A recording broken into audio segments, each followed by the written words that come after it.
Bienvenue à Apple Différemment, votre podcast sur la vulgarisation du monde Apple. Ce podcast est pour vous simplifier les termes techniques qui nous compliquent souvent la vie. On va parler d'usage, de besoins, d'envie et de notre passion pour Apple à travers ses produits, ses services et son histoire.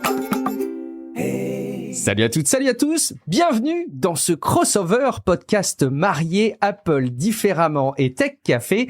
On a un épisode de podcast captivant parce qu'on va vous parler des produits qu'on aime. Les allergiques à la marque Apple devront peut-être passer leur chemin et s'abonner aux deux podcasts et écouter les autres épisodes. Je suis Guillaume Bordet, je suis ravi de retrouver Audrey Coulot. Salut Audrey, comment vas-tu? Salut Guillaume. Eh ben écoute, ça va très bien. C'est la rentrée. Apple nous a proposé plein de nouvelles choses dont j'ai hâte de parler avec vous. Donc, je trouve ça cool. C'est ce que je disais un peu juste avant, c'est que quand il y a des keynotes comme ça, des présentations de nouveaux produits, plus on est nombreux à échanger là-dessus, plus c'est intéressant. Donc, je suis contente d'enregistrer avec toi et avec Matt. Salut Matt, comment vas-tu? Ça va bien, je suis heureux. En toute transparence, présentement, je suis en train de racler les fonds de tiroir, d'appeler ma banque et de faire des traits pour parler des objets dont on va parler dans cette émission.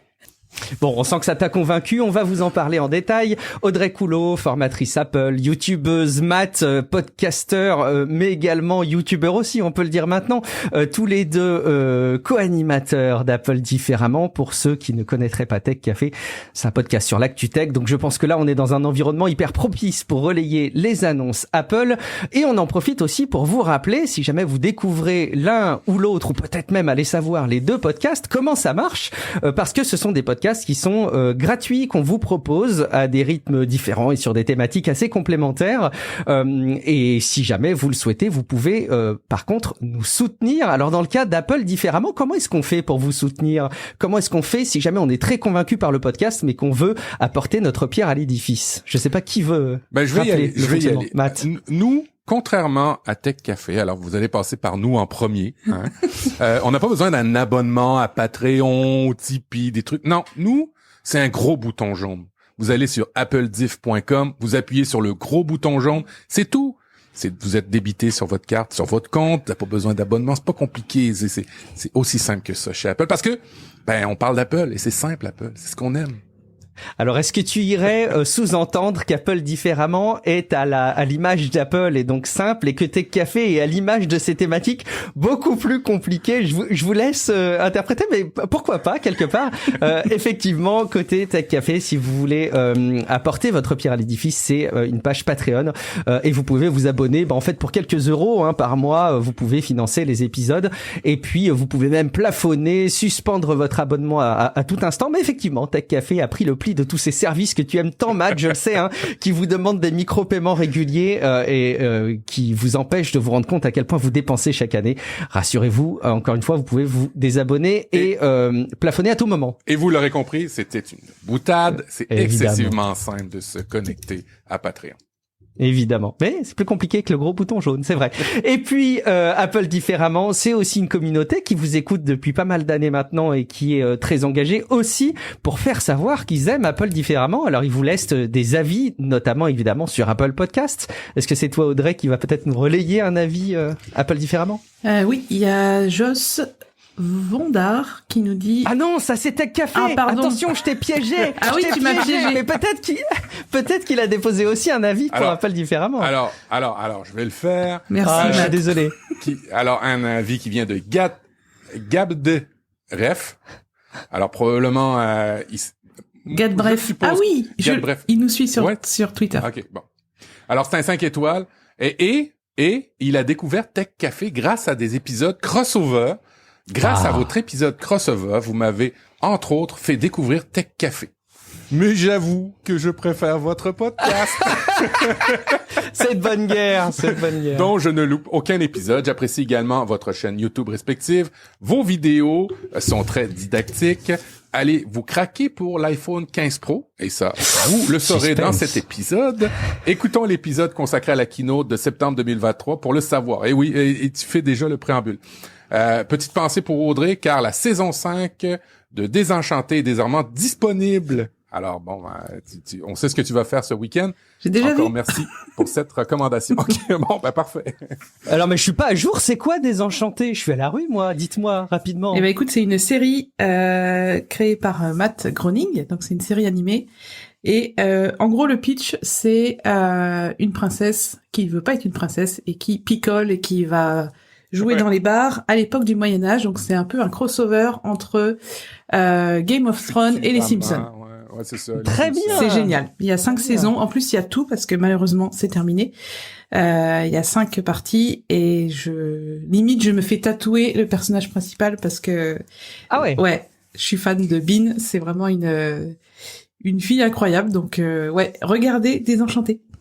Avertissement Très bien. toutefois, ne pas écouter ça avec des jeunes enfants. Mon Oui. erreur que j'ai fait. 13 ou plus, hein, indique C'est Netflix. ça. 13 ans ou plus ici en Europe, en tout cas. Très bien. Eh ben, je l'ai rajouté à ma trop longue liste de choses à voir, comme je l'imagine être le cas pour beaucoup d'entre vous. Alors, Désenchanté, pour la petite anecdote, c'est aussi un roman que j'ai lu cet été pendant que j'étais en vacances en Bretagne. Donc, ça recoupe un peu. C'est un roman qui est très cool et que je vous recommande avec, comment vous le présenter sans trop spoiler. C'est si vous aimez la saveur des années 90, si jamais avec simplement quelques titres ou quelques noms d'artistes, vous vous rappelez des musiques qui vous ont occupé le cerveau dans les années 90, eh ben il y a tout cet aspect rétrospectif, un peu Madeleine de Proust que vous allez apprécier, avec une histoire qui se passe notamment sur les côtes normandes, enfin les côtes du nord de la France. Je sens que ça va vous parler à tous les deux et peut-être à nos auditeurs. Donc ce sera ma reco de bouquin d'intro de podcast. J'en profite et donc pour citer Jos Vandar, qui a gagné quand même le droit d'être cité malgré tout. Qui alors a laissé une évaluation au sujet de Tech Café, qui dit: j'ai découvert ce podcast récemment, peut-être via Apple différemment, allez savoir, et je dois dire que je regrette de ne pas l'avoir découvert avant. Le duo de Guillaume, donc il cite évidemment Guillaume Poggiaspala avec qui je fais Tech Café, est pertinent et toujours très intéressant. J'ai de plus découvert que Guillaume Vendée est amiénois comme moi. Wow. C'est d'autant plus agréable de supporter ce podcast local. Eh ben écoute, Jos Vandar, je te propose qu'on se retrouve peut-être un soir quartier Saint-Leu, où il y a les excellents bars amiénois pour aller déguster une bière locale. C'est beau. Du circuit court. Ouais, exactement, d'aller convaincre un auditeur par auditeur, c'est parfait. Ah, écoute, on investit de sa personne comme on peut. Et souvent, hein, les communautés de podcasts, c'est aussi des auditeurs qui sont toujours hyper bienveillants et très agréables. Oui. Donc, c'est toujours un plaisir de vous rencontrer. Allez, on va... J'aimerais juste rajouter des gens très intelligents, qui ont beaucoup de culture. Les meilleurs. Allons-y. En fait. Ouais, les meilleurs. N'oubliez pas, il y a le bouton jaune et Patreon. Mais non, on vous aime vraiment et on sent que la communauté, évidemment, est toujours hyper agréable. Sans autre forme de procès, vous l'avez compris, on va vous parler des annonces Apple.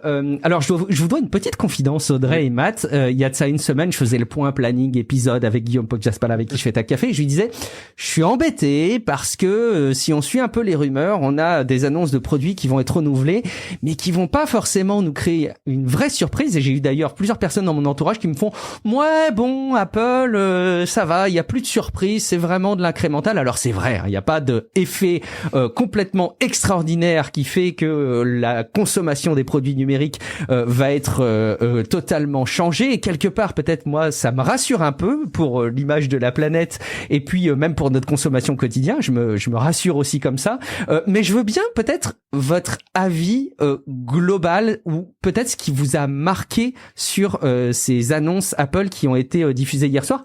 Peut-être Audrey, est-ce que tu veux nous partager quelque chose qui t'a marqué, ou un sentiment global? Alors c'est vrai que c'est de l'incrémental, comme tu dis. En gros, on a le nouvel iPhone Pro, les nouvelles montres, bref, tout ce dont on va parler dans l'épisode. Et clairement, c'est des évolutions, on va dire, pas à pas, chaque année. Il y a des belles innovations quand même sur les modèles Pro, notamment, qui sont toujours prioritaires pour profiter des nouveautés. Et moi, ce que j'ai vraiment aimé dans cette keynote, c'est vraiment que l'écologie avait une place énorme. On a même eu une scène de 5-6 minutes avec Octavia Spencer qui était là pour jouer le rôle de Mère Nature. Donc si vous avez pas vu, la vidéo est sur YouTube. Et en gros, Mère Nature était face à Tim Cook et à son équipe et lui disait alors vous en êtes tous sur les matériaux, sur l'eau, sur qu'est-ce que vous faites pour la planète et tout. Et ils étaient tous là à se justifier. Et en gros, elle a validé l'année 2023 et elle reviendra l'an prochain pour vérifier. Et j'ai trouvé ça... moi, ce que j'aime chez Apple depuis toujours, c'est la durabilité des produits. Alors, c'est sûr qu'ils coûtent plus cher, même aujourd'hui encore, même si globalement, depuis 15 ou 20 ans, les prix baissent quand même, sauf pour les iPhones. Mais pour les ordinateurs, etc., on achète à long terme. Et ce qui me fait continuer d'aimer d'Apple, je sais pas du tout français ce que je viens de dire, mais ce qui fait que je continue à aimer Apple, c'est son implication au niveau écologie. Beaucoup de gens disent que c'est du greenwashing et que c'est juste pour paraître investi, correct, etc. Et selon moi, quand Apple a aujourd'hui annoncé le premier produit neutre en carbone, ils sont pas obligés de le faire et je pense qu'il n'y a pas d'autres fabricants d'informatique qui arrivent à ce niveau-là aujourd'hui. Donc, moi, c'est ce que j'ai vraiment aimé dans cette keynote, c'est que de bout en bout, tout cet aspect écologique a été pris en compte. C'est un point qui aura marqué, ça c'est clair, une séquence aussi longue dans une présentation, on n'en avait encore jamais eu. Et j'allais dire, c'est pas en plus une séquence qui a été diffusée comme ça en fin de course, hein, quand il reste un quart d'heure, on comble un peu. C'était vraiment installé dans le discours. Matt, est-ce que tu veux réagir sur cette prise de parole et cette orientation encore plus accentuée autour de l'écologie et est-ce qu'il y a autre chose que tu voudrais souligner qui t'a marqué? J'ai été voir quelques commentaires dans sur les sites, que ce soit MacG, que ce soit Mac Forever, les grands francophones au niveau d'Apple. Et puis, le commentaire qui revenait souvent, c'est exactement ce sentiment qu'Apple a l'air de stagner. En même temps, on dit qu'il a stagné, il a sorti un produit révolutionnaire pour la communauté il y a quelques mois. Alors, tu sais, faut faire la part des choses par rapport à Apple. Et puis, pour son empreinte écologique, Apple, c'est un train. Apple, c'est un train. Le reste, c'est des locomotives. Alors, s'il peut envoyer les gens dans la bonne direction, on peut juste s'en réjouir. Ouais, c'est un point hyper important. Moi, je fais aussi partie de la team hyper enthousiaste sur ces aspects-là. Mais il y a quand même toujours une composante de moi qui me dit, et c'est de bonne guerre, hein, et je pense qu'on peut tous tomber d'accord, mais que ça les arrange bien aussi d'avoir les petits boutons verts qui convainquent peut-être encore un peu plus le consommateur de certains achats. Le fait qu'évidemment les packagings sont de plus en plus compacts et donc ils économisent sur les transports, mais c'est aussi une manière peut-être de donner une empreinte aux efforts écologiques qui est positive. C'est-à-dire que pendant beaucoup d'années, et on fait une petite parenthèse et on sort peut-être un petit peu de la conférence, mais on nous a présenté les efforts à faire en matière d'empreinte écologique pour l'activité industrielle comme étant quelque chose de limitant et sur lequel il faut faire des efforts. Je pense que par plein d'aspects, c'est vrai, mais il y a aussi une manière d'appréhender les choses qui est bassement mercantile et après tout, pourquoi pas si on peut contenter les efforts écologiques et y gagner quand on est une entreprise comme la leur, après tout tant mieux et c'est peut-être comme ça qu'on peut le retenir aussi et je crois qu'au final on n'est pas dupe non plus sur certaines composantes de ces discours écologiques. C'est des points intéressants. J'ai écouté une vidéo de Numérama qui présentait le nouveau Fairphone qui est sorti dernièrement, qui est un téléphone réputé pour être réparable, mais qui, dans le test, est conseillé. Hein. Je vous le dis, allez le voir, le test est vraiment bien fait. Il démonte le Fairphone avec un tournevis, ils peuvent réparer tout. Mais la conclusion, pareil, du journaliste à la fin, c'est le Fairphone, c'est super bien, mais au niveau des photos, de la prise de photos, des ralentis, de l'interface...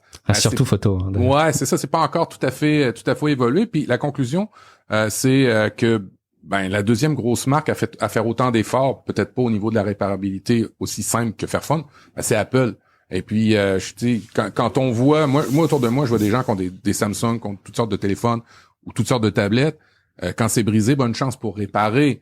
Bonne chance aussi, tu sais, pour avoir un appareil qui va durer sur le temps, qui va avoir une valeur de revente ou lequel il y a un marché en dos. C'est un écosystème complet. C'est pas juste ce qu'ils font. C'est super bien ce qu'ils font, hein, mais c'est aussi la complémentarité de toutes ces actions-là. Oui, je voulais juste ajouter que au-delà de réparer, recycler, c'est que déjà, eux, au niveau de la conception du produit, ils partent à partir de plus en plus, et je pense qu'ils vont y arriver à 100%, de matériaux recyclés. Donc par exemple, là, ils ont dit, c'est la première fois que dans les batteries des Apple Watch, il y a plus le cobalt est 100% recyclé. Donc en fait, leur but, c'est de ne plus puiser dans les ressources naturelles pour fabriquer leurs produits. Donc Alors c'est sûr qu'on tape sur Apple par rapport à la réparabilité, même si le dernier iPhone, l'iPhone 15, il a au niveau de notre note de réparabilité, il a 7,5 sur 10, donc ça progresse. C'est mieux que celui d'avant. Et quand on voit que, par exemple, quand ils conçoivent l'Apple Watch, la 9, la nouvelle, ils disent qu'elle est neutre en carbone et ils incluent également notre consommation électrique qu'on va utiliser pour la recharger. Ils vont loin quand même. Ils seraient vraiment pas obligés de faire tout ça. Et moi, je pense qu'ils sont sur la bonne voie et qui devraient servir d'exemple pour les autres, même si c'est pour avoir une belle image et tout ça. En fait, on s'en fout. Les efforts, ils sont là. C'est ça qui compte, en fait. Je trouve d'ailleurs, Audrey, que tu cites le truc qui, moi, m'a le plus marqué. Il y a eu toute cette séquence avec Mère Nature qui, d'ailleurs, donne un côté, alors, pour certains, gênant, pour d'autres rigolo, pour d'autres très convaincant autour de ce discours, mais je trouve que tu as cité le truc qui est le plus fort en matière d'engagement sur les domaines écologiques, parce que cette compensation de la recharge de ta montre, c'est clairement un truc, pour le coup, tu disais, ils sont pas obligés de le faire, bon, il peut y avoir des éléments de réglementation et tout, mais vraiment, ça, c'est le truc. Tu dis, ils sont vraiment super pas obligés de le faire, quoi. C'est vraiment une action proactive de leur part. Et bon, ça peut être aussi un argument qui peut convaincre les plus enthousiastes de la lutte contre le réchauffement climatique. Mais il n'empêche que c'est vraiment le truc le plus volontaire qui soit. Je pense qu'on a fait le tour sur nos sentiments et ses orientations écologiques, mais vous allez voir qu'on va dérouler d'autres éléments de cette présentation qui vont attester de ces messages. Moi, ce qui m'a marqué, c'est très égoïste, c'est le prix en baisse, parce que voilà, moi, je suis un peu égoïste, je ne pense qu'à moi et à ma possible future consommation au niveau de la famille des produits Apple. Donc je vois que les prix baissent, donc je me réjouis. Quand même, un dernier mot autour de la réparabilité. Je dois vous confier une petite anecdote personnelle qui vraiment m'a fait mal au derrière. C'est celle de mon iPad Pro M1 12,9 pouces que j'avais depuis plus de 2 ans maintenant, 2 ans et 4 mois, et qui a affiché pas de manière définitive, mais régulièrement, elle venait et elle disparaissait, une bande de pixels morts, très visible, très disgracieuse. Et je ne peux pas m'empêcher quand même d'avoir cette expérience personnelle qui traverse un petit peu ma gorge quand on parle de réparabilité chez Apple, quand on sait que la meilleure solution qu'ils ont trouvée, c'est de me proposer une réparation à 950 € et qui se serait soldée par un remplacement. Donc j'ai trouvé d'autres façons de m'arranger. Ça t'oblige à te tourner vers des réparateurs tiers qui n'ont pas forcément des pièces certifiées, bon voilà, qui vont te faire baisser le prix. Mais je vous avoue, honnêtement, que ça m'a fait vraiment beaucoup relativiser tout cet aspect réparation. Évidemment, c'est une expérience perso. Hein. Et est-ce que tu as question comme ça, mais après ça, c'est toujours une gestion de risque. Est-ce que tu avais envisagé au début l'Apple Care Plus? Eh ben, l'Apple Care Plus ne prolonge pas de ce que je vois ou de ce qui est dispo au-delà des 2 ans maintenant. Alors peut-être que je me trompe, hein. Et en plus, ce qui était extrêmement frustrant, c'est évidemment, hein, ça dépassait de 2-3 mois la garantie qui allait bien, mais. Normalement, t'as 3 ans. Moi, j'avais souvenir que c'était une 3e année, mais. Oui. Chez nous, l'Apple Care Plus, tu peux l'acheter juste pour 2 ans. Ou en mensualité, un peu comme iCloud Plus et ainsi de suite. Ce qui fait que quand tu dépasses les 2 ans, 3 ans, 4 ans, la promesse, ça serait toujours avoir un niveau de réparabilité sur tes appareils. Après ça, c'est une gestion de risque. Hein. Tout à fait. Bon, mais, et puis encore une fois, faut pas tirer des conclusions d'une expérience personnelle, hein, mais c'est bon, voilà. Je voulais le partager aussi. C'est tellement un bel écran de qualité, c'est normal qu'il coûte cher. Oui, oui, effectivement, oui, c'est validé. On va aller sur le déroulé de notre présentation. Je pense que finalement on va reprendre, hein, si vous en êtes d'accord, l'ordre de présentation parce que finalement il est bien réfléchi par Apple et puis il permet de bien restituer les choses. Un petit mot sur la scène d'intro où on voit beaucoup d'expériences de personnes qui ont leur vie qui a été sauvée par des produits Apple. Alors on pourrait faire les mêmes parallèles que sur l'écologie, c'est noble, c'est humain et en même temps ça les arrange bien, c'est très convaincant. Et finalement, est-ce que le mélange de tout ça est négatif? Je ne suis pas sûr. C'est quand même un point plutôt positif au global. C'est de la com, mais c'est de la com qui marche bien. Et je vous laisse évidemment rebondir si vous voulez, hein, mais je sais pas si ça nécessite d'accentuer plus le discours autour de la santé. Je sais pas, Audrey, Matt, je veux pas vous couper l'herbe sous le pied. Oh, une petite anecdote. Mon père dernièrement mon père est assez âgé et il est tombé comme on dit au Québec. Il s'est enfargé dans un fil et il est tombé par terre et il était tout blessé, mais sa première réaction, c'était d'arrêter l'alarme sur son Apple Watch et pas de se relever, pas de penser s'il plaît. Alors, j'ai dit, ouais, mais justement, c'était fait pour ça, qu'une ambulance vienne te chercher. Alors, moi, je suis content qu'il ait cette moto-là, mais lui, sa réaction, c'était non, appelle pas l'ambulance pour rien, appelle pas l'ambulance pour rien. C'est marrant l'inadéquation qu'il y a parfois entre les services qu'ils font et l'interprétation qu'on en fait. Donc bon, c'est un point d'orientation. Et puis ils ont aussi confirmé l'arrivée d'Apple Vision Pro début 2024. Alors bon, là je peux pas m'empêcher de vous brancher sur ce sujet parce que on avait fait notre précédent et premier épisode en mariage, en crossover Apple Différemment Tech Café autour de la WWDC où évidemment c'est un élément phare. Est-ce que il y avait des voix qui disaient ils en ont pas dit beaucoup, c'est louche pour un produit qui arrive en début 2024, et d'autres qui disent vous voyez, ils l'ont pas oublié, c'est donc que c'est bien confirmé et que c'est un produit qui arrive. Est-ce que vous avez un sentiment qui a évolué par rapport au Apple Vision Pro depuis la WWDC ou pas? Je serais curieux d'avoir votre réflexion avec quelques mois de recul, Audrey. À vrai dire, je l'avais un peu oublié. En fait, j'ai vraiment passé beaucoup de temps sur ce sujet quand ils l'ont annoncé. Et puis, il n'y a pas vraiment eu d'infos, de choses comme ça que j'ai pu lire, sauf la mise à disposition de Vision OS, sauf que personne n'a le casque, donc c'est un peu compliqué. Et je l'ai eu parce que j'ai un compte développeur Apple et que j'ai reçu les mails. Mais sinon, il n'y avait pas eu trop d'infos nouvelles sur l'avancement, sur les choses qu'on aurait pu découvrir par la suite. Donc je l'avais un peu oublié. Moi, j'ai pas trop douté qu'il sortirait en temps et en heure. Après, je pense que ça va rester un produit de niche. Ouais, je pense comme on l'avait dit au départ, vu son prix. Ouais, non, moi bon, on verra quand il sera là. Matt, tu parlais tout à l'heure de plan budgétaire que tu faisais. Est-ce que tu as prévu une ligne sur l'Apple Vision Pro ou pas? Ouais, l'Apple Vision Pro, ça me rappelle quand Bob Lutz est arrivé à la tête de General Motors. Bob Lutz est arrivé à la tête de cette compagnie-là et il a dit, ça prend absolument un véhicule électrique. Et tous les ingénieurs ont dit non, on n'a pas planché là-dessus. Nous, on veut des véhicules à essence avec des gros moteurs V8 et tout. Mais ça, je vous ramène là il y a 30 ans. Et puis ils ont écouté parce que c'était le patron, ils ont fait ça, ils ont fait le véhicule électrique. Et puis Bob Lutz l'a présenté à l'époque devant tout le monde à quel point c'était révolutionnaire et tout le monde a fait waouh, c'était révolutionnaire. Et puis les mois ont passé et d'un seul coup on le voyait de moins en moins ce produit-là et on en entendait de moins en moins parler. Et finalement, il a été mort et enterré. Ce qui me fait dire, parce que ce que j'ai lu, c'est que c'était quand même une position assez forte de Cook de sortir ce produit-là, c'est que j'ai l'impression que l'histoire se répète, mais pour une autre compagnie, à suivre. Est-ce que c'est le produit qui est sorti trop vite parce que le patron le voulait absolument pour avoir marqué le coup chez Apple? Est-ce que il y a plein de choses? Mais moi, ça me rappelle vraiment cette histoire-là de chez Bob Lutz, chez General Motors. Bon, c'est pas très enthousiaste de ta part. Et ça veut dire que tu n'as pas sollicité ton banquier pour le financement de l'Apple Vision Pro. Est-ce que ce sera le futur Newton? L'iPhone avant, il faut payer. Ouais, c'est vrai. Chaque chose. Il sort avant. C'est vrai. À choisir. Moi, je vais vous dire juste quelques mots du coup pour le premier produit qui a été présenté, et puis je vous laisserai évidemment compléter, réagir à ces éléments, Matt et Audrey.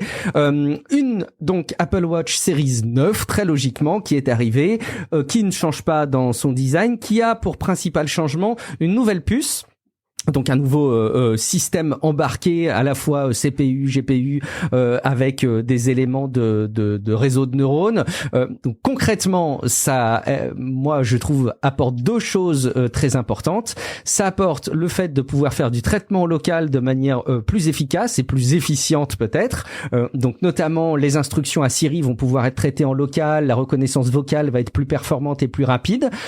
Très bien, très bon point. Et la deuxième chose, c'est le fait d'avoir un nouveau geste qui est introduit avec cette Apple Watch, qui est quelque part une espèce de réminiscence de ce qu'on nous a présenté dans les usages d'Apple Vision Pro. Je sais pas si ça vous a fait le même effet qu'à moi, mais un double pincement de la main avec laquelle est équipée la montre pour interagir. Ça peut être pour répondre à un appel, mettre en pause, repousser une alarme, gérer des notifications, les faire défiler, etc.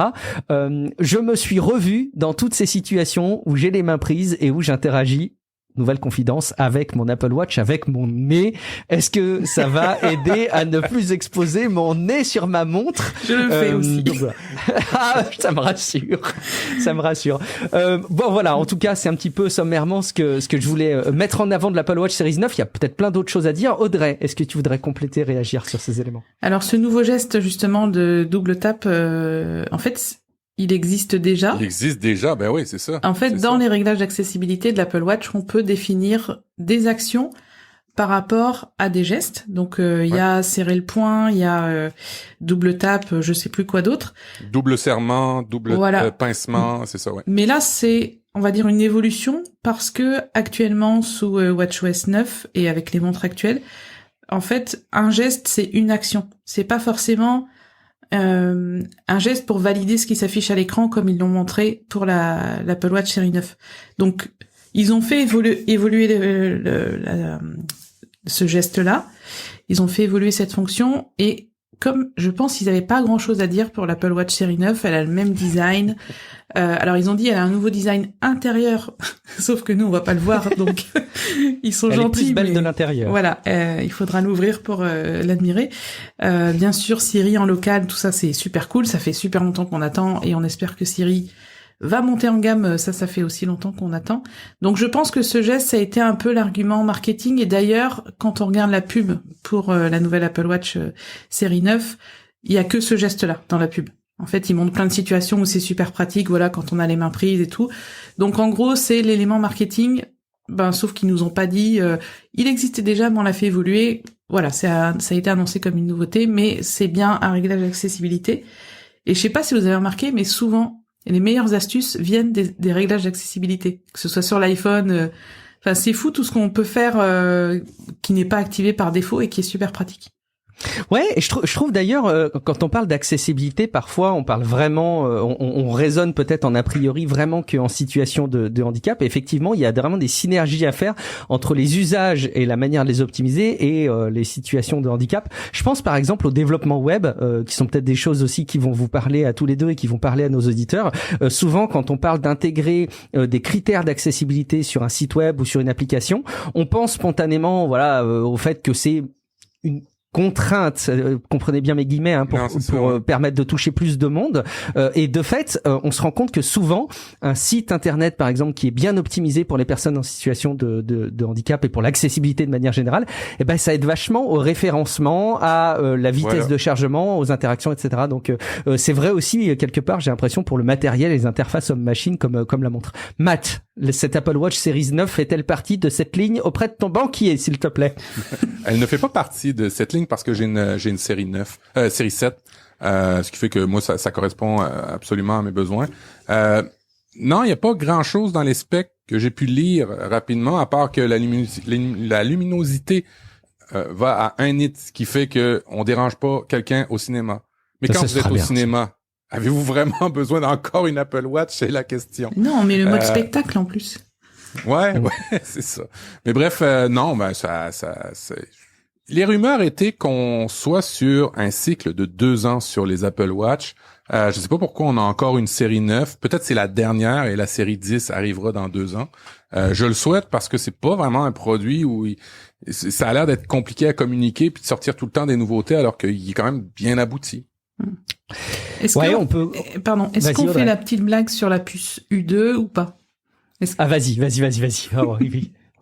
Vous vous souvenez de l'album de U2 qui était mis en force dans l'ordinateur et qu'on n'a pas pu enlever?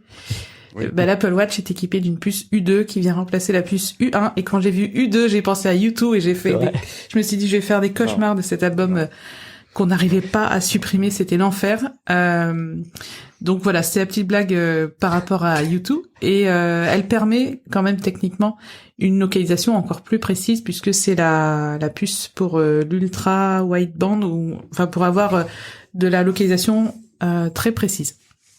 qui est d'ailleurs vraiment une interaction toujours magique. Enfin, je sais pas vous, mais quand on géolocalise ces AirTags comme ça, qu'on a la petite flèche qui nous indique, c'est assez remarquable, et de voir tous ces produits qui évoluent en ce sens, c'est vraiment du confort qu'on peut avoir. Donc effectivement, un nit dans le noir. Donc en gros, c'est juste lumineux comme il faut pour voir le minimum, mais sans que ce soit plongé dans le noir. Et jusqu'à 2010, donc elle est plus lumineuse. Il y a un nouveau boîtier rose, comme tu l'as dit Audrey tout à l'heure, qui est assez élégant, je trouve. C'est pas un rose trop flash ou trop discret. Je trouve qu'il est très bien équilibré et très joli. Évidemment, comme tu l'as dit Audrey tout à l'heure, un point qui est quand même assez intéressant d'être souligné, c'est la compensation de la recharge chez nous. Donc vraiment, je voudrais être sûr que tout le monde comprend, mais on est tous les trois avec notre montre, on la recharge chez nous, et l'électricité consommée pour la recharger, Apple en prend connaissance, et grosso modo, ils font un gros gloubi-boulga de toutes les personnes comme nous qui rechargent leur montre, et vont faire de la compensation carbone de cette recharge. C'est bien ça. Je pense pas que ça se passe comme ça, c'est-à-dire que déjà donc l'Apple Watch série 9 est le premier produit d'Apple neutre en carbone, donc déjà bravo. Ça veut dire qu'elle n'émet, pour sa fabrication et sa livraison, elle n'émet aucune émission de CO2, ou du moins Apple compense. Alors j'ai regardé les rapports techniques, on voit les années, ça a vraiment diminué énormément, rien que pour la fabrication. Donc là, ils compensent le peu de kilos de CO2 nécessaires à la fabrication en faisant des projets, en reboisant des endroits, en produisant de l'énergie solaire. Et dans ce concept de fabrication, dans cette fiche de fabrication, de consommation, il y a le nombre de recharges estimées pour la durée de vie de l'Apple Watch. Donc ça veut dire qu'ils vont peut-être se dire, les gens la rechargent une fois par jour pendant 3 ans. Donc on va déjà mettre du bonus, du crédit carbone dans la vente, dès la vente en fait. Donc qu'elle serve ou pas. Donc ils ne nous traquent pas notre rechargement, Audrey. Donc tu me rassures. Non. Ils auraient pu chiffrer. Ils auraient pu. Ça aurait été rigolo. Ils le font peut-être en fait. Peut-être. Mais en tout cas, c'est très chouette, quelle que soit sa manifestation, comme on disait tout à l'heure, qu'ils aillent dans ce sens-là. Et puis, cette conscience de l'écologie se traduit aussi dans les bracelets, parce que c'est la fin du cuir, et Apple ne propose plus de bracelets en cuir, ne propose d'ailleurs plus d'étui pour smartphone en cuir. C'est fini. À la place, ils ont un très chouette matériau qu'ils ont développé, notamment le bracelet, la Fine Woman, qui est vraiment d'une élégance assez remarquable. Donc on voit qu'ils vont jusque dans le souci du détail sur ces caractéristiques-là. Ouais. Est-ce qu'on passe à l'Apple Watch Ultra 2? Matt, Audrey, ça vous va? Vous aviez quelque chose que vous vouliez compléter? Oui. Apple Watch Ultra 2 qui, pour moi, je suis désolé, mais c'est le point noir de cette keynote, parce que le simple fait qu'il propose une 2 est pour moi un peu problématique, parce que ils avaient annoncé comme étant l'Apple Watch Ultra, comme étant l'Apple Watch ultime quelque part. Alors évidemment, on se doutait bien qu'au fil des années, il y aurait des évolutions, mais qu'il propose 1 an après la sortie de l'Apple Watch Ultra une version 2, où il y a d'ailleurs pas de coloris, comme les rumeurs le laissaient entendre, où il y a quelque part simplement la puce de la série 9 sous le capot et une luminosité qui est encore plus poussée. Je me demande si finalement ils auraient pas créé la surprise, évidemment d'un point de vue vente ça aurait peut-être été moins bon, mais créer la surprise à dire non, la 1 elle est tellement bien qu'on la met pas à jour tout de suite. Je sais pas ce que vous en pensez. Je provoque. Dans Apple Différemment, on parle très souvent du rythme de sortie des nouveaux appareils, et on se dit qu'Apple pourrait marquer le coup en disant, par exemple, on renouvelle nos iPhones ou nos Apple Watch que tous les 2 ans, voire tous les 3 ans. Enfin, évidemment, au niveau marketing et commercial, c'est pas impossible, mais il prendra un très gros risque. Et là, moi j'ai pas trop compris en effet pourquoi ils sortaient une Apple Watch Ultra 2. Ok, elle a la fameuse puce U2 dont on parlait tout à l'heure, une meilleure luminosité, la nouvelle puce S9, mais ils auraient pu s'en passer.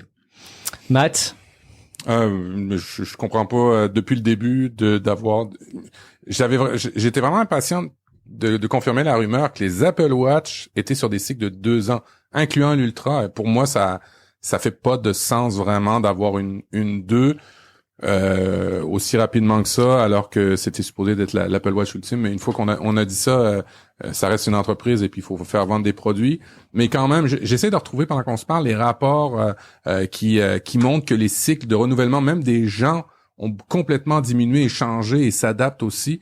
Je perds pas espoir qu'Apple le fasse. En même temps, ils se battent contre Samsung et il y a la bourse. Il faut pas que la bourse chute. Alors c'est compliqué la position dans laquelle ils sont par rapport au cycle de renouvellement. Mais je comprends pas non plus l'Apple Watch Ultra. Soit dit en passant, j'ai pas vu beaucoup de sportifs la porter, seulement des personnes en embonpoint de mon côté. Alors je sais pas si elle aide vraiment. L'un n'empêche pas l'autre matin. Oui, je comprends. Mais j'ai pas vu de sportifs. Les sportifs de mon coin sont encore sur du Garmin, sur des produits comme ça, plutôt que sur l'Apple Watch Ultra. Ouais, il y avait quand même aussi beaucoup de prises de parole après l'annonce de la Ultra qui laissait imaginer que, à l'image de beaucoup de montres qui justement sont très réputées pour être très résistantes pour de l'exploration à travers la planète, que ça flatterait aussi le côté très luxueux de ce produit. Bon, en même temps, c'est de bonne guerre. On aurait peut-être aussi plus parlé si jamais ils n'avaient pas actualisé l'Apple Watch Ultra parce qu'ils ont une nouvelle Series 9. Peut-être que ça tient juste au hommage, peut-être que simplement l'avoir appelé Apple Watch Ultra sans changer le nom et en l'actualisant de l'intérieur, ça nous aurait moins fait réagir dans ce sens. Peu importe, c'est un très beau produit et on est très content qu'il soit là. En attendant, il faut quand même qu'on passe au gros de cette keynote, à savoir l'iPhone 15 avec plein de rumeurs qui se sont confirmées. C'est un petit peu la victoire des rumeurs, j'ai l'impression, avec cette présentation de septembre 2023. Un iPhone 15 qui, dès la gamme donc classique, pas pro, propose désormais le Dynamic Island dont on a tant parlé. Un écran plus lumineux, toujours une version à 6,1 et 6,7 pouces pour la version 15 Max, un dos en verre qui a été un petit peu revu et qui est un peu plus unifié, avec des évolutions sur les objectifs. Je suis sûr que vous allez vouloir réagir sur ces éléments, des éléments d'usage notamment sur la prise de vue en mode portrait qui sont assez cool et qui offrent pour moi un petit peu plus de souplesse, une nouvelle puce, la A16 Bionic, et puis surtout, enfin, on l'attendait, l'USB-C. On va enfin pouvoir commencer à se projeter dans un avenir où on n'aura pas plusieurs câbles quand on est dans un écosystème Apple. J'ai envie de vous faire réagir. Peut-être, je vais changer un petit peu l'ordre. Peut-être Matt, je ne sais pas si tu veux réagir à ce déroulé d'iPhone 15. Alors, en rafale, USB-C. Je suis convaincu et je suis content d'avoir mon Mac, d'avoir ma tablette et d'avoir tout sur USB-C et ça c'est cool. Mais 2 vitesses d'USB-C, un pour le iPhone 15 et un autre pour le iPhone 15 Pro, c'est un peu pingre, je trouve, de la part de Apple. Au niveau de la charge rapide, j'ai pas l'info, je sais pas si vous l'avez. Est-ce que ça va prendre absolument le USB-C, les câbles MFI, ou la charge rapide va fonctionner avec n'importe quel câble USB-C? Ça, c'est un truc que j'aimerais avoir l'info. Et puis, ils viennent de sortir un adaptateur, parce que faut adapter les Lightning avec l'USB-C. Et là, on a un beau petit adaptateur à 35 € pour adapter vos vieux Lightning à l'USB-C. Alors, si vous voulez racheter un câble, vous pouvez, mais si vous voulez, vous avez l'adaptateur qui va bien. Audrey, comment tu accueilles l'arrivée de l'USB-C sur l'iPhone? Écoute, oui, c'est une bonne nouvelle en effet, puisqu'on va pouvoir partir avec un seul chargeur et un seul câble pour le Mac, l'iPad Pro et l'iPhone. Donc c'est bien, parce que en vacances j'étais avec mon petit sac. Alors vous le verrez pas dans l'audio, mais moi j'étais avec mon petit sac comme ça. Ah oui, on en a tous voilà, une technique mon petit sac ça. avec tous mes câbles, tout ce que j'ai besoin. Ouais. Donc plus c'est simple, mieux c'est, en effet. Moi je suis très contente de cet iPhone 15. J'attendais que le Dynamic Island arrive sur les modèles d'entrée de gamme. Ouais. C'est l'élément qui me manquait, moi, pour rédiger mes formations, parce que je commence à avoir des clients qui sont équipés et qui demandent des infos là-dessus, ce qui est tout à fait normal. Moi, j'ai un iPhone 12 mini qui a 3 ans. Donc je me disais, s'il y a la fameuse île dynamique sur l'iPhone, je changerai certainement cette année. Moi, je le trouve vraiment bien, cet iPhone. Alors, je suis partie de l'USB-C, mais du coup, je vais faire un avis complet, comme ça. Profites-en, ouais. Ouais. Bon, l'USB-C, oui, c'est pingre de la part d'Apple de nous mettre de la vitesse USB 2.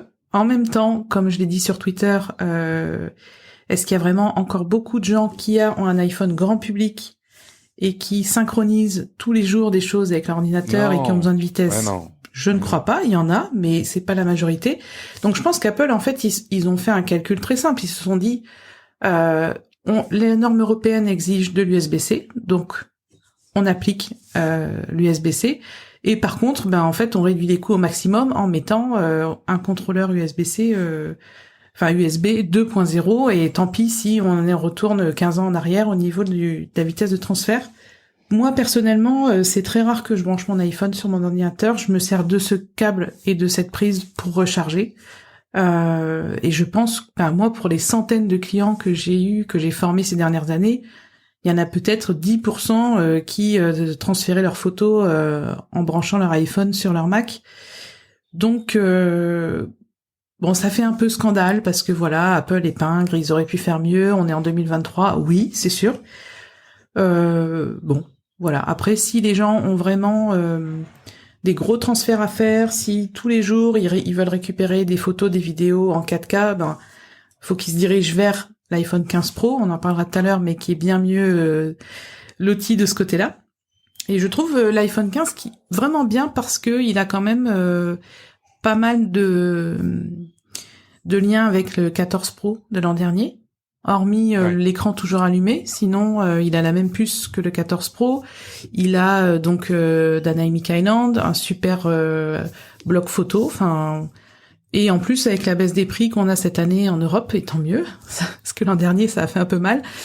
Et bien moi 900 €, 960 €, je trouve que ça reste cher, mais si c'est un investissement pour plusieurs années, c'est un bon choix.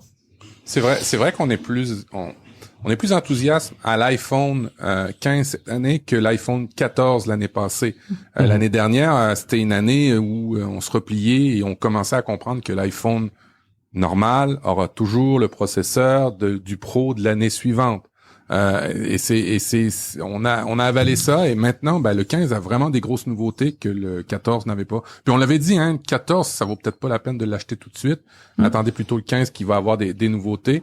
Moi, ce que j'ai remarqué, c'est que l'iPhone 15 Plus, c'est lui qui a la plus grosse des batteries. Alors, j'ai hâte de voir les tests d'autonomie parce que c'est lui qui a la plus grosse des batteries. Même le Pro Max n'a pas la même capacité de batterie. Ça c'est chouette. Au niveau durabilité, on a plein de nouveautés au niveau de l'écran qui va être beaucoup plus résistant avec du Ceramic Shield. Alors ça, c'est chouette aussi pour pas qu'on ait à changer des écrans trop souvent. Et un truc qui est cool aux États-Unis et qui est apparu l'année dernière, je pense, l'année dernière, on avait l'assistance par satellite. On paye pas, on est aux États-Unis, on a une urgence et puis il y a plus de signal, on peut passer par le satellite. Mais maintenant, on va utiliser le même principe chez Apple, mais pour l'assistance routière. Et ça, dans un continent où les espaces sont très grands, c'est vraiment intéressant. Alors l'assistance routière, je sais pas si c'est le bon terme en France, mais quand vous tombez en panne, quand vous avez un pneu crevé, quand vous avez besoin d'assistance pour votre véhicule, il y a plus d'essence, il y a quelque chose qui a brisé, appelez une dépanneuse, appelez un remorqueur pour t'amener au garage. Ici en Amérique du Nord, avec des grands déserts, des grandes étendues, c'est sûr qu'on n'a pas le satellite. Quand on n'a plus de ligne téléphonique, ça devenait compliqué. Et puis d'appeler le service d'urgence avec un hélicoptère, ça devenait un petit peu ridicule. Mais là, on a avec AAA, c'est l'assistance routière américaine, et je me croise les doigts qu'on puisse l'avoir ici au Canada, parce qu'on a à peu près le même principe au Canada, d'avoir cette assistance routière. Ça fait beaucoup de sens, inclus dans tous les iPhones sans avoir à payer. C'est vraiment cool, pour vrai. C'est vraiment cool. Et qui sera pas du coup dispo, par exemple en Europe, en tout cas dans un premier temps, si je dis pas de bêtises. Il y a un point que je n'avais pas du tout en tête et que tu as identifié, Audrey, c'est qu'il n'y a pas l'écran toujours allumé pour l'iPhone 15, effectivement, et qui est 60 Hz également. Bon, ce qui sont finalement des contraintes qui sont acceptables pour énormément de gens, pour beaucoup de monde parmi le grand public. Tout le monde n'a pas besoin du 120 Hz et de cette fluidité qu'on détecte une fois que vraiment on s'est approprié ce type d'écran.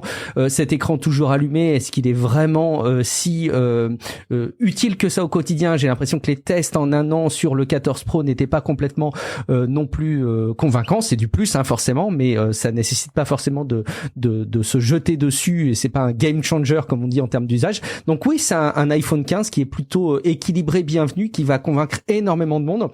Audrey, est-ce que tu peux juste revenir, s'il te plaît, sur cette mise au point du mode portrait qui est, enfin moi je trouve que c'est vraiment un truc qui peut être très chouette pour les usages.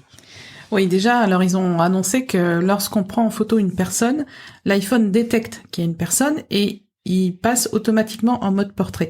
Alors je pense que c'est réglable, bien sûr, dans les réglages de l'appareil photo, parce que parfois on veut pas faire un portrait, on veut pas être en mode portrait. Par contre, ce que je trouve hyper intéressant, c'est que si on a deux personnes sur la photo, qu'on a fait la photo en mode portrait et qu'on a fait la mise au point sur l'une des personnes, par exemple si elles sont pas côte à côte et que il y en a une derrière, une devant, après la prise de vue, au niveau des options de retouche, on pourra, en appuyant sur le visage de l'autre personne, basculer la mise au point et que la mise au point soit faite sur l'autre personne. Donc ça veut dire que c'est comme si on rejouait la scène et qu'on décidait, ah ben non, en fait, la mise au point, je vais la faire sur cette personne et pas celle-ci. Et je trouve ça personnellement incroyable.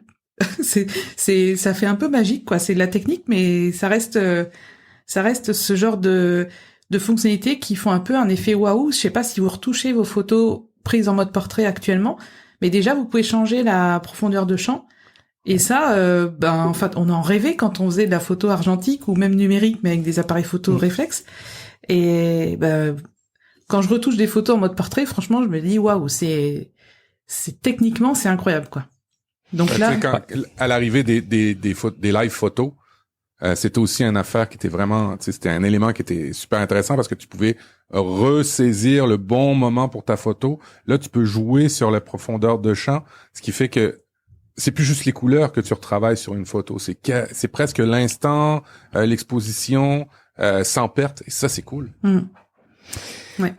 C'est sûr qu'en termes d'usage, moi aujourd'hui, je suis toujours en train de me demander, alors attends, je prends une photo de mon chat, de mes enfants, d'amis, etc. Je mets le mode portrait, sinon je le mets pas. Bon, et si moi ça m'enlève cette charge mentale, franchement, merci Apple. Pour résumer peut-être sur les derniers éléments qu'il faudrait souligner pour être complet, l'iPhone 15 qui vous permet une localisation beaucoup plus précise de vos amis, notamment dans des environnements un peu resserrés comme un marché ou un festival. Donc la texture à l'arrière en vert qui est un peu mat, qui est a priori, j'imagine, très agréable au toucher. De la prise de vue, donc avec l'appareil photo en 48 mégapixels, et donc forcément ça offre beaucoup plus de netteté, beaucoup plus de richesse dans les détails. La puce c'est du A16 Bionic, donc qu'il y avait sur l'iPhone 14 Pro, si je ne dis pas de bêtises. Et puis on a cette possibilité, pour être complet sur la recharge et sur l'USB-C, il pourrait y revenir, de charger sa montre, ses AirPods en les branchant sur l'iPhone. Et en vrai, c'est cool. En vrai, ça, c'est très cool. Je sais pas si on le fera tous très souvent, mais ça permet, avec le câble, bien sûr, avec le câble. Moi, je me demande pas avec le sans fil, c'est ça. À ce propos, je me demande si, est-ce qu'on pourra recharger nos AirPods qui sont en Lightning avec un câble USB-C Lightning? Je sais pas. 35 € et vous avez l'adaptateur qu'il vous faut, Madame Audrey. Non, mais si t'as déjà des AirPods en Lightning, le boîtier, moi, je vais pas changer d'AirPods pour ça, hein, clairement. Je pense que ça doit fonctionner, en fait, logiquement. Je vois pas pourquoi ça fonctionnerait pas. Mais on verra, on testera. Et effectivement, pendant que tu le glisses, peut-être qu'on peut le préciser, hein. Il y a les AirPods Pro qui sont actualisés, et uniquement les AirPods Pro qui sont actualisés pour prendre en compte l'USB-C. Donc, si vous voulez complètement vous débarrasser du Lightning et que vous avez des AirPods, il faudra attendre encore quelques années si vous n'avez pas des AirPods Pro. Il ne fait pas que ça, hein. Ils ont changé aussi la résistance à la poussière. Oui. Il est un peu plus résistant. Ils ont mis aussi avec ces nouveaux AirPods Pro, avec les nouveaux AirPods, ils ont mis le faible latence pour l'audio avec Vision Pro. Alors tout doucement, ils installent l'écosystème pour Vision Pro. Et puis, tu sais, c'est pas majeur, c'est vraiment pas majeur, mais c'est quand même d'autres éléments qui ont rajouté. Effectivement, c'est bon d'être souligné. En parlant des AirPods Pro, donc ils s'appellent toujours deuxième génération, mais est-ce qu'on n'est pas à la deuxième génération? Il n'y avait pas déjà eu une mise à jour l'an dernier du boîtier ou je sais plus. Ah, mais là, si t'as les AirPods Pro deuxième génération 2019, comment on va reconnaître les AirPods Pro de deuxième génération 2023? Pour moi, on serait limite à la 4e génération là. En fait, je sais pas pourquoi ils restent sur le 2. Ils nous ont écoutés sur nos discussions de tout à l'heure qui laissaient entendre que quand on incrémente trop les versions d'appareils, d'un point de vue perception d'image sur le plan écologique, c'était pas satisfaisant. Tu vois, et finalement ils le font sur les AirPods. Ouais. Non mais t'as raison Audrey, je pense qu'il y a eu plusieurs générations, ça c'est sûr. On va passer aux iPhone 15 Pro, mais juste avant, Audrey, tu t'es livré à un petit exercice éditorial en interaction avec ta communauté qui est pas inintéressant parce qu'en plus, tu as diffusé ce message avant la présentation. Donc, comme on vous le dit, il y a beaucoup de rumeurs qui se sont avérées vraies, mais quand même, c'est intéressant d'avoir cet indicateur. Il faudrait presque que tu refasses l'exercice maintenant que la présentation est sortie. Je sais pas si tu l'avais prévu, mais dis-nous tout. J'ai pas prévu de le faire, mais je vais sûrement le faire parce que les iPhone 15 Pro ont... Bon, on va en parler, mais il y a quand même beaucoup de choses qui vont faire plaisir à beaucoup de monde. Donc j'avais demandé sur Twitter, j'ai fait un petit sondage. J'ai quand même eu presque 700 votes, donc je pense que c'est à considérer quand même. J'avais demandé, utilisateurs de l'iPhone 14 Pro, allez-vous passer à l'iPhone 15 Pro? Et 32% des gens ont répondu oui, et le reste a majoritairement répondu non. Donc ça veut dire qu'il y a quand même 68% des gens qui vont garder leur iPhone 14 Pro, mais c'était bien sûr avant la présentation. Je vais refaire le sondage, mais je pense que j'aurai moins de participants parce que ça y est, l'effet est un peu passé, mais c'est vrai que ça serait intéressant. Mais j'ai trouvé ça bien que il y a quand même une majorité de gens qui vont garder leur modèle de l'an dernier. Bravo à eux. Ouais, sur les forums, ce qui revenait souvent, la plus grosse nouveauté de la part de la keynote, c'était la baisse de prix, hein, c'était top numéro 1, c'était la baisse de prix. Je serais curieux d'avoir le sondage après. Effectivement. Baisse de prix, ça veut dire aussi que les modèles d'occasion vont devoir baisser aussi. Ajuster, donc voilà. Ça casse toujours un petit peu le marché de l'occasion aussi. Alors justement, cet iPhone 15 Pro, quelques mots là encore pour le présenter avant de vous laisser enchaîner. Alors bon, comme d'habitude, hein, le Pro, c'est le même que l'iPhone de l'année, mais en mieux, un peu plus cher, mais en mieux. Et qu'est-ce qu'il a de mieux? Eh ben, comme le disaient les rumeurs, ça s'est confirmé. Ah oui, petite parenthèse, parce que c'est important quand on parle des produits Apple, les iPhone 15 et 15 Pro ont un bord un peu moins plat et un peu moins abrupt que les générations précédentes qui étaient très angulaires avec des angles bien marqués, et ils ont gardé ce principe-là, mais avec une très légère accentuation de l'arrondi des coins. Il faut le voir évidemment, c'est pas très radiophonique ce que je suis en train de décrire, mais de l'aveu de ceux qui les ont pris en main, c'est plus agréable. On est tout à fait disposé à les croire, surtout quand on n'y a pas encore mis la coque de protection qu'on va tous mettre. Alors donc le 15 Pro, il est constitué d'une structure tout autour dans son cadre en titane, qui est un matériau qui est très solide et plus léger que l'acier évidemment et que l'alu. Il est dispo lui aussi en 6,1 et 6,7 pouces. Il retrouve donc ce petit design avec ses bords qui sont légèrement arrondis. Un titane qui est disponible en noir, en argent, en bleu ou en titane naturel, qui est une espèce de gris un petit peu très légèrement doré. Et il a surtout un bouton silencieux qui a disparu. Vous allez me dire, c'est moins bien qu'avant ça, Guillaume. Oui, mais ils ont remplacé ce bouton silencieux par un bouton d'action comme il y a sur l'Apple Watch Ultra. On va en reparler. La puce, c'est une A17 Pro. Ils ont peut-être voulu souligner la nouvelle taille de gravure. Et donc, ce sont des puces qui sont gravées en 3 nanomètres, qui propose, alors j'imagine c'est lié peut-être aussi un peu au processeur, hein, un transfert en USB-C en 10 gigabits par seconde pour faire plaisir Amat, et il propose avec la combinaison des objectifs des prises de vue qui vont être compatibles. Tenez-vous bien, c'est une autre occasion d'en reparler avec l'Apple Vision Pro, donc les vidéos qu'on va pouvoir tourner avec cet iPhone 15 Pro avec certaines modes de prise de vue vont nous permettre de profiter de vidéos plus immersives pour l'Apple Vision Pro. Il est moins cher que l'iPhone 14 Pro, ça baisse de prix, mais ça vous avez compris que c'était quelque part l'enseignement de cette keynote. Audrey, qu'est-ce qu'on peut souligner de plus sur cet iPhone 15 Pro?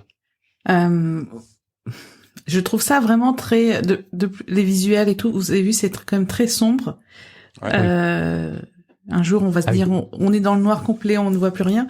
Non, c'est une blague, mais en gros, le titanium, ça va être l'effet waouh. Sauf que, comme tu l'as dit, on va tous mettre une coque dessus. Donc, personnellement, je vois pas trop l'intérêt, même si techniquement, je trouve ça bien. Enfin, je trouve ça sympa de varier les matériaux. Il est quand même 300 € de plus que le modèle 15. Donc, je pense qu'il faut vraiment avoir le besoin de toutes ces caractéristiques avancées. Par exemple, on parlait tout à l'heure de l'USB-C avec l'USB 3 ou au niveau de la photo, bien sûr. Alors, on est quand même à 48 millions de pixels, donc on est un peu comme l'iPhone 15 en fait, même s'il y a un objectif en plus. Et puis, oui, bien sûr, c'est le meilleur iPhone, on va dire. Je suis pas cliente personnellement. Je trouve que pour moi, c'est pas que c'est hors budget, c'est que c'est trop cher pour un iPhone. Je suis un peu chiante avec les prix, moi, c'est-à-dire que même si quelque chose est très bien, si j'estime que je ne veux pas mettre cet argent-là dans ce genre de produit, je vais pas l'acheter. Le bouton action, je trouve ça intéressant. Ouais. Parce que, pour moi, c'est vraiment le truc vraiment bienvenu. La nouveauté qui fait plaisir parce que, je ne sais pas vous, mais moi, mon bouton sonnerie, à partir du moment où j'ai déballé mon iPhone, je le mets en silencieux et je n'y retouche jamais. Sauf quand tu défais la coque et là on l'accroche par hasard et on dit il y avait ce bouton là en fait. C'est ça. Et souvent il est tout dégueu en plus. Ouais, il est plein de poussière, il servait pas plus à grand chose. En plus, on passe vraiment par le centre de contrôle maintenant très souvent pour régler nos sonneries, nos volumes et tout ça. Donc je trouve que c'est une bonne idée ce bouton action. Et par exemple, j'imagine un journaliste qui fait une interview, s'il règle le dictaphone sur ce bouton action, en 2 secondes, il peut lancer le dictaphone. Donc c'est vraiment bien vu pour des usages pro qui nécessitent vraiment une rapidité d'exécution ou d'être plus efficace tout simplement dans ce genre de situation. Après, techniquement, c'est le top, hein, on va dire. J'ai hâte aussi de voir les tests d'autonomie. Comme tu l'as dit, Matt, le 15 Plus, s'il a une plus grosse batterie. J'ai pas vu l'ampérage des batteries. J'ai pas trouvé les infos encore, mais bon, on verra. En tout cas, je pense que ça va faire plaisir à beaucoup d'utilisateurs qui veulent le top du top, parce que là, Apple a mis le paquet. Je veux pas faire de débat sans fin, mais je le trouve quand même très masculin, cet iPhone. Les 4 couleurs, là, ouais, je le trouve un peu trop masculin à mon goût, mais bon, c'est vrai. Ah, ça me fait plaisir.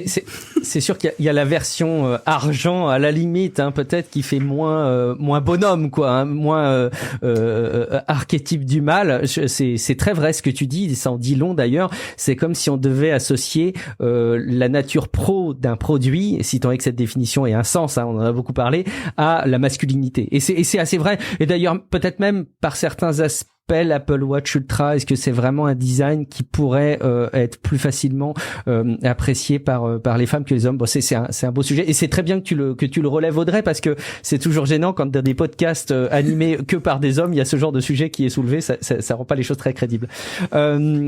Matt, on sait que lui il fait partie de ta ligne de commande de vendredi. Alors qu'est-ce qui t'a convaincu? Oui, pour expliquer, là, on fait tout le temps attention de dire qu'il faut acheter des produits quand vous en avez besoin, de dire qu'il faut les faire durer, et ainsi de suite. Bon nombre de personnes ont des packs de iPhone dans leur famille, avec un enfant qui a un iPhone, une conjointe qui a un iPhone, et puis bien souvent il y a toujours un conjoint qui a un iPhone, et tout dépendant la série, il y en a un de la famille qui achète le plus récent, et puis après ça ça se déplace dans le reste de la famille. Alors, j'achète pas ça parce que oui, j'aurais pu prendre une version moins chère, mais j'achèterais pas ça nécessairement parce que c'est un coup de tête, parce que mon iPhone, mon fils a un iPhone 7. Je me suis justifié maintenant, je peux parler de l'iPhone 15 Pro. Toi, tu as un 11. Moi, j'ai un 11, et puis Marlène a un XR, alors on va tout décaler, et moi, je vais retomber sur un iPhone 7. Pro. C'est ça. Voilà, le cycle de la vie. Non, moi, ce qui m'a perturbé, c'est oui, le processeur est gravé en 3 nanomètres, et c'est peut-être pour ça que tu soulignes, Guillaume, qu'on a l'appellation Pro. Ouais, l'appellation Pro. C'est vraiment la question. J'ai été vérifié, et puis ça, c'est vraiment nouveau, là, une puce mobile chez la génération A ou de la catégorie A chez Apple qui s'appelle Pro. C'est la première fois d'habitude. Avant, on n'avait rien du tout. Après ça, on a eu Bionic. Maintenant, on a Pro. Alors, on a une certaine évolution. Alors, plus rapide en USB-C. On l'a dit, mais comme tu disais, Audrey, il y a pas vraiment tout le monde. Est-ce qu'il y a encore beaucoup de gens qui l'utilisent? Peut-être cette catégorie de clients vont utiliser l'USB-C, mais il y a aussi le Wi-Fi 6E, parce que l'iPhone 15 a pas le Wi-Fi 6E. Alors ça, c'est aussi bienvenu parce qu'on va avoir plus de fichiers, ce qui amène à discuter de fichiers, parce que maintenant, on a 2 catégories d'iCloud Plus qui se sont rajoutées. On a plus de stockage dans iCloud Plus, on a plusieurs téras maintenant qu'on va pouvoir ajouter pour nos forfaits. Au niveau du bouton d'action, je trouve ça vraiment chouette parce que on avait des actions possibles avec l'iPhone en tapotant dans le dos. On pouvait faire des trucs, mais encore là, c'était dans les composants d'accessibilité. Là, on le ramène en avant avec un bouton qui va enfin servir parce que l'autre, on s'en servait pas. Et pourquoi je switch? Parce que foncièrement, quand vous regardez les prix dans la catégorie 15, quand vous regardez les prix, ça se justifie le $300 de plus pour avoir plus. Je m'explique. Avec un iPhone Pro cette année, vous avez un processeur qui va durer plus longtemps en termes de mise à jour. N'oubliez pas que le 15, quand vous l'achetez aujourd'hui, il a quand même 1 an de processeur de durée de vie. Ce qui fait que pour moi, je trouve que ça vaut la peine juste pour cet aspect-là, mais pas que. En 3 nanomètres, même si la batterie est un peu plus petite, en théorie, la promesse, c'est qu'on consomme moins de batterie. Alors ça aussi, ça peut être intéressant à regarder sous cet angle-là. Et puis, c'est aussi lié avec mon activité. Je fais de la création de contenu.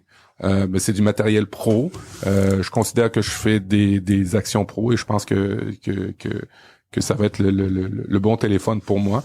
Une fois que c'est dit, j'ai tellement aimé quand t'as mis la table, Guillaume, sur les bords arrondis qui sont normalement plus, et qu'après ça, t'as fermé la porte en disant on met tous des coques sur nos iPhones. C'était fabuleux.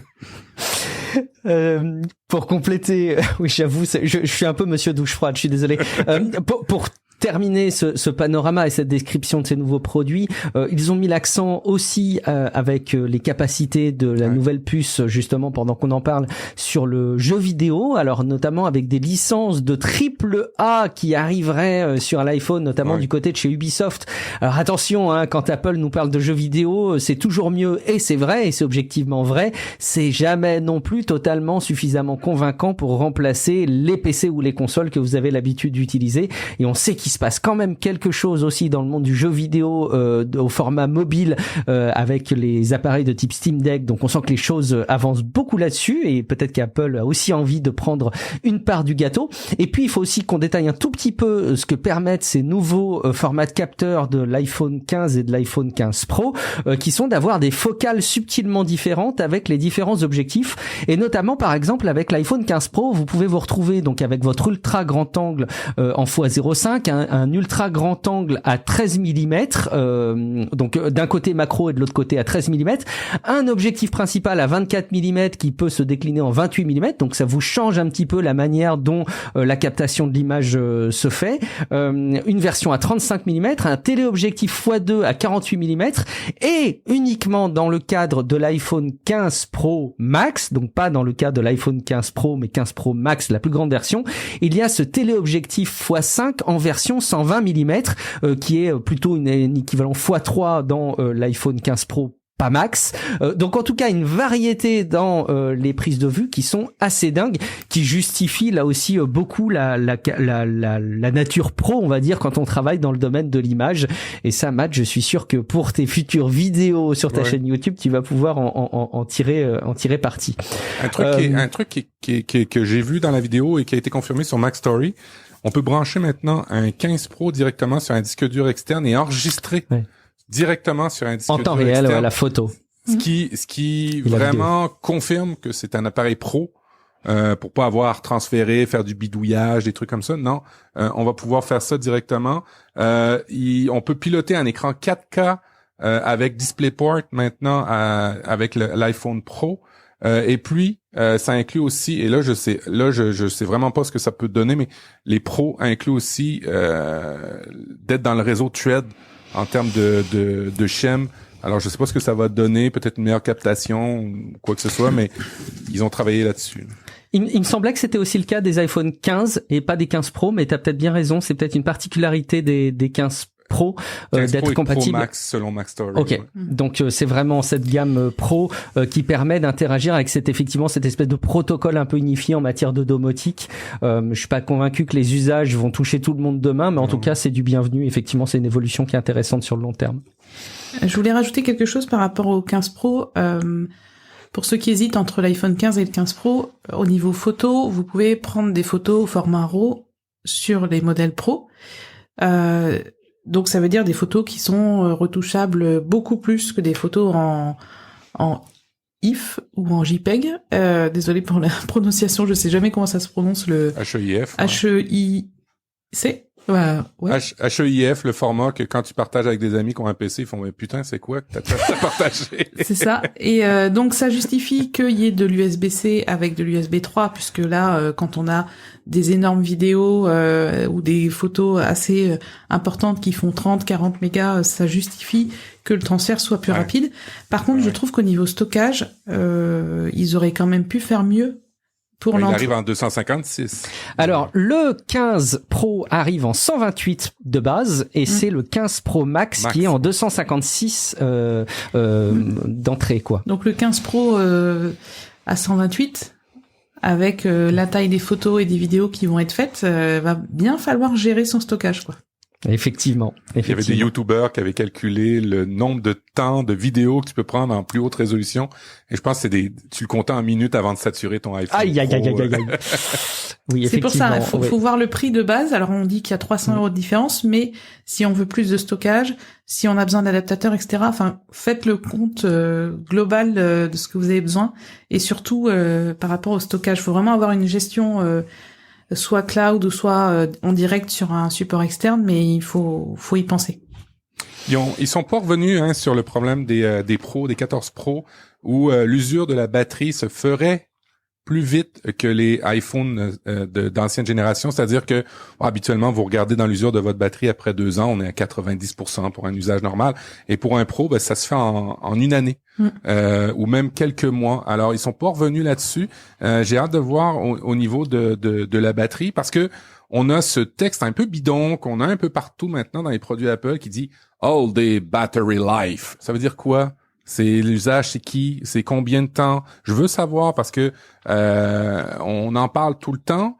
La batterie, c'est un enjeu sur lequel il doit s'attaquer. Et si le dernier Pro qu'ils ont sorti s'use plus vite, j'espère qu'ils ont corrigé le tir pour le nouveau. En tout cas, il y a eu des remplacements de batteries pris en charge chez Apple pour des usures prématurées. J'ai relayé un témoignage là d'un Anglais sur Twitter qui, au bout de 1 an, il lui restait 83% de capacité de batterie, ce qui était vraiment peu, et par rapport au nombre de cycles que sa batterie avait fait, c'était vraiment disproportionné. Donc Apple a changé sa batterie sans trop d'explications. Donc n'hésitez pas, si la batterie de votre iPhone 14 Pro s'use plus vite que prévu, parce que bien sûr une batterie ça s'use, c'est normal, mais il y a un rapport entre le nombre de cycles et le pourcentage d'usure, donc n'hésitez pas à appeler Apple, c'est gratuit, de toute façon ils vont vous faire un diagnostic à distance et ils vont voir si l'usure est normale, et si vous êtes toujours sous garantie, faites-le, ça coûte rien. Insistez par contre, parce que en tous les cas dans l'Apple Store à Québec, Il a fallu que j'insiste pour changer ma batterie sous garantie. Non, c'est bien, ouais, mais c'est pas normal. Mais tu devrais le garder. Alors, il faut quand même des fois. Mais c'est pas, il y a pas d'engueulade, là. Vous inquiétez pas. Mais des fois, il faut justifier, puis donner un bon argument. Oui, puis il faut pas hésiter à rappeler. Parce qu'on tombe pas toujours le support technique. Il y a des gens de tout niveau, donc on tombe pas toujours sur des gens forcément calés, même si le support technique d'Apple est correct. Parfois, on rappelle un quart d'heure après, et là, la personne prend plus en compte le problème qu'on a. Donc, n'hésitez pas à rappeler aussi. Durée de vie des produits Apple au passage, moi j'ai été marqué de me rendre compte que à la maison on a un iPhone 10 et qui rendait encore tous les services qu'il fallait, qui est sorti quand même en septembre 2017, alors qu'il va pas pouvoir profiter d'iOS 17, je me paume toujours maintenant dans les versions d'iOS maintenant, qui va pas pouvoir en profiter, mais ça veut dire quand même que c'est un iPhone qui a eu les mises à jour d'usage pendant 6 ans, certes avec quelques fonctionnalités qui passaient à la trappe à chaque fois, des mises à jour de sécurité qui vont continuer, si je dis pas de bêtises, donc c'est aussi important de souligner ça. Le catalogue est donc actualisé avec ces nouveaux produits. On a un tableau, je crois que c'est toi Audrey qui a mis les prix. Alors on va pas tous les détailler parce que ce serait vraiment pas radiophonique et podcastique. Pour autant, ça confirme, il y a une baisse de prix un peu généralisée qui est probablement liée à, alors en tout cas généralisée en Europe, qui est probablement liée à la parité euro-dollar. Est-ce que tu veux peut-être mettre en avant quelques tarifs, Audrey ou Matt? Je ne sais pas si vous voulez en relayer quelques-uns. Disons par rapport au prix européen, enfin à l'euro, il y a en moyenne entre 50 et 100 euros de baisse, donc c'est toujours bienvenu. Notamment sur les modèles Pro, il y a quand même 100 euros de différence entre le 14 Pro et le 15 Pro, donc c'est bien. Et puis surtout en fait, même sur l'Apple Care, les prix ont baissé. En fait, c'est pas que les prix ont baissé, c'est juste qu'ils ont réajusté la valeur de l'euro et du dollar. Donc c'est pas un cadeau de la part d'Apple, c'est juste l'économie mondiale qui veut ça.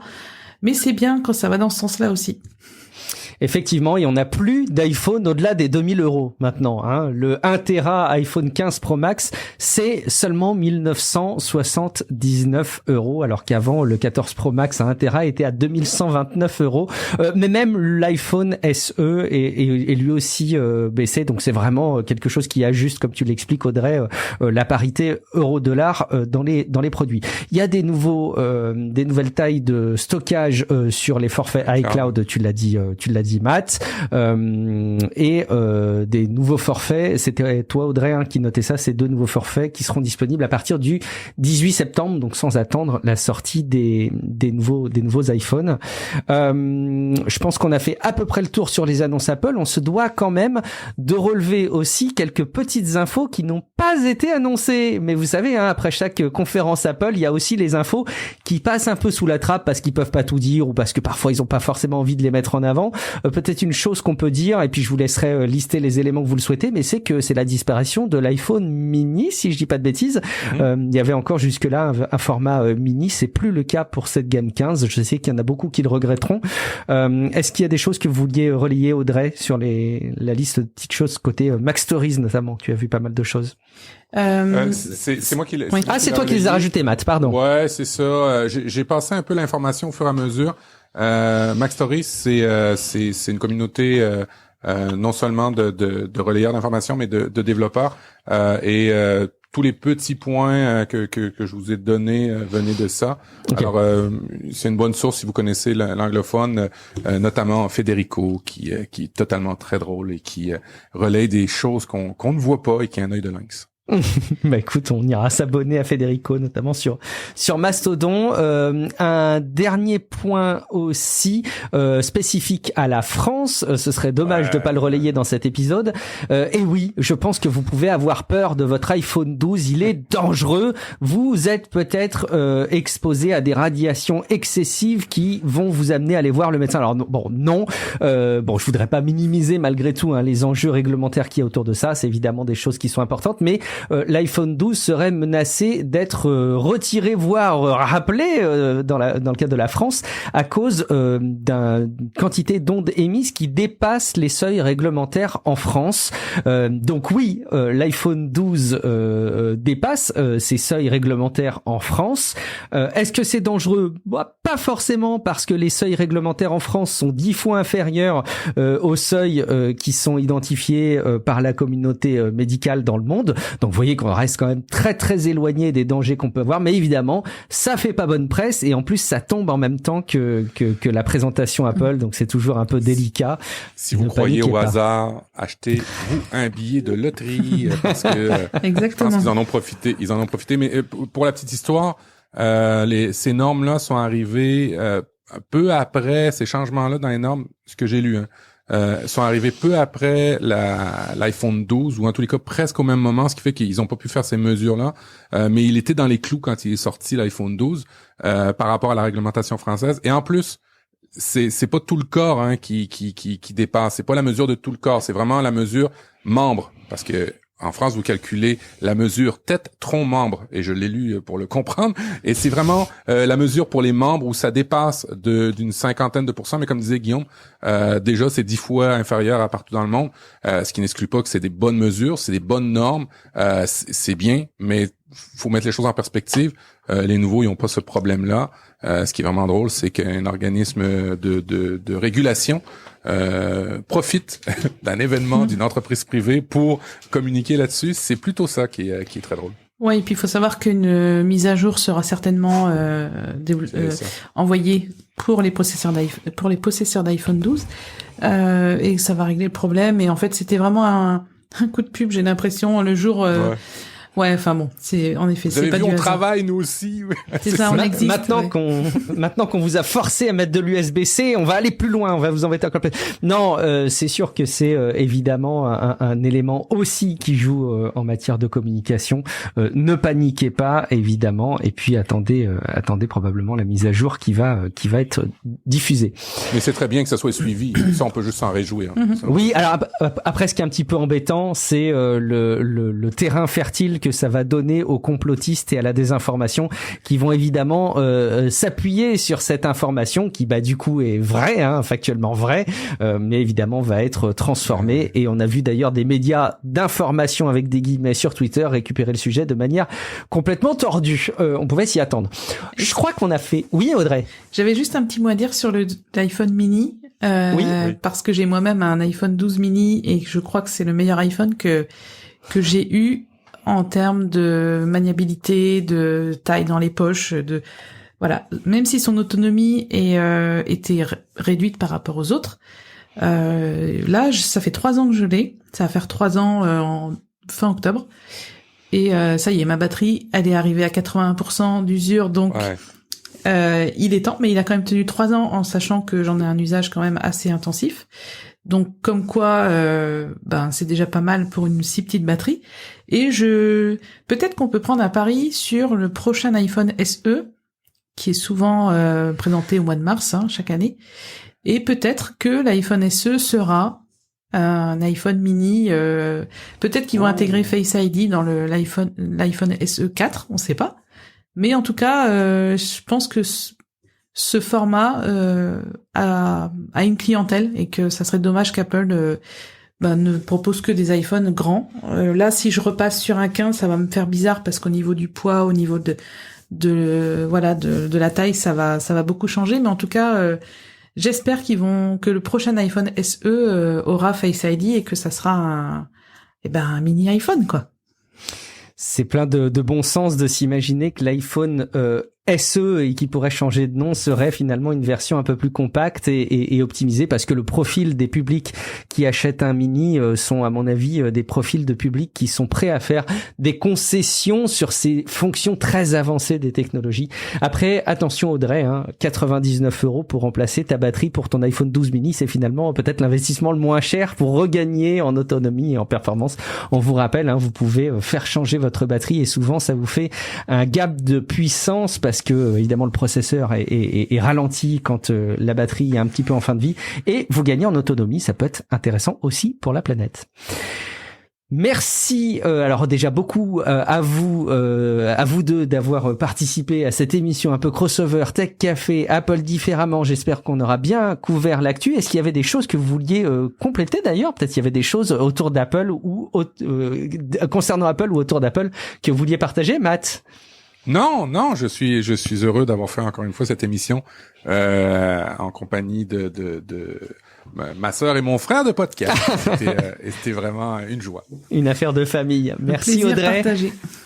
Eh ben, écoute, merveilleux. On va rappeler aux poditeurs où est-ce qu'ils peuvent nous retrouver. Alors, tout à la fois en tant que podcast et en tant que podcasteur et podcasteuse, ou plus si affinité. Audrey, où est-ce qu'on peut te retrouver? Eh bien, encore et toujours sur Twitter, enfin sur X. J'essaye Mastodon, mais ça prend vraiment beaucoup de temps de publier sur les deux. Enfin bref, c'est vraiment des nouvelles habitudes à prendre. Donc sur Twitter principalement, et puis sur mon site de formation Apple avec Audrey, et sur ma chaîne YouTube aussi, Audrey Coulot. Vous pouvez taper mon nom et aller voir mes vidéos. Merci Audrey, merci beaucoup. Matt, où est-ce qu'on peut te retrouver? Alors pour une intégration plus simple, je vous dirais, allez sur profduweb.com où vous remarquerez que j'ai réparé, pour ceux qui l'avaient vu, mon certificat SSL. Et vous allez pouvoir voir tous les liens qui vont bien. N'oubliez pas, applediff.com avec le gros bouton jaune aussi si vous voulez nous encourager. Et toi, Guillaume, où peut-on rejoindre ou écouter tous les autres podcasts? Parce qu'on va diffuser cette émission-là sur nos deux plateformes. Et pour ceux qui voudraient suivre Tech Café, comment s'abonner, avoir les bonus, parce qu'il y a des bonus, quand on s'abonne à Tech Café, chose que nous n'avons pas. Nous, c'est 2 épisodes par mois, écoute. Hein, c'est ça, c'est vrai. Eh ben écoute, c'est techcafé.fr.